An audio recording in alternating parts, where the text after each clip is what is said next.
Chairman. Well, thank you, Senator. And so, one more clarification I need to get on the record so I understand.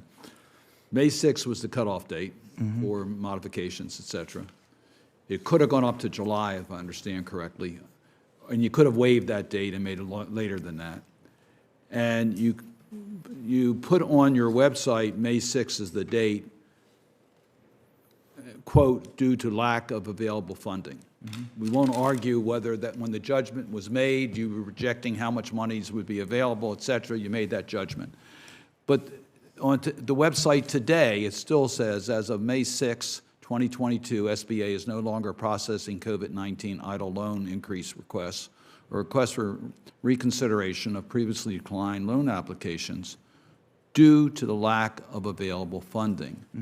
I would suggest that you may want to modify that, just take off that clause. You're not accepting them, fine. We recognize you've used that date. We may disagree with that. We can have that debate. But clearly funding is available now, and it's misleading to keep that on your website. Second point I would raise, you've indicated during your questioning here that, that most of the 41,000 will not be able to get to yes. And that there is a concern that the funding could be repurposed. We want to make sure that funding is not a reason for a determination that is pending as of May the 6th.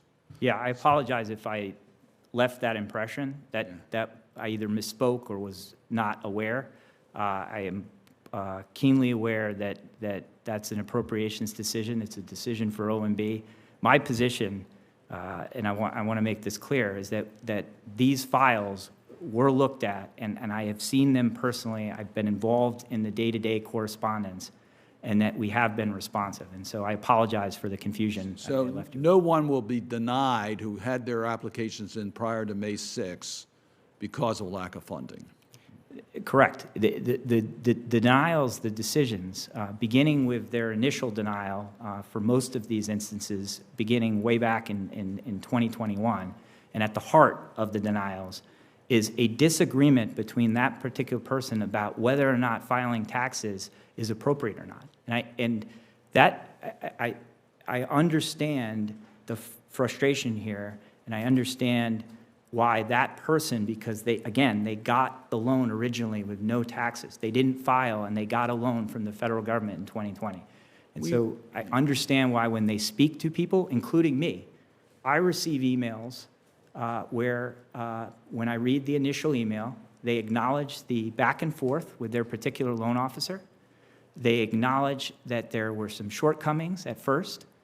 Then they say, but a wrong has been done to them, and I came back to serve to say yes.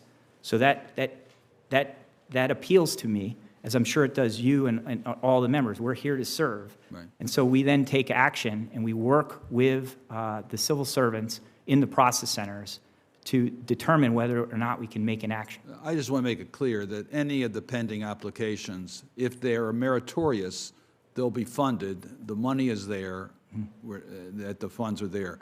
We'll save for another debate at another time whether you had to use that May 6th date because of lack of funding. I, quite frankly, don't agree with that. I think you could have gone beyond May 6th that the funding was available, and that you have the discretion to even go beyond July of this year if you wanted to under the authority to waive the 24 months.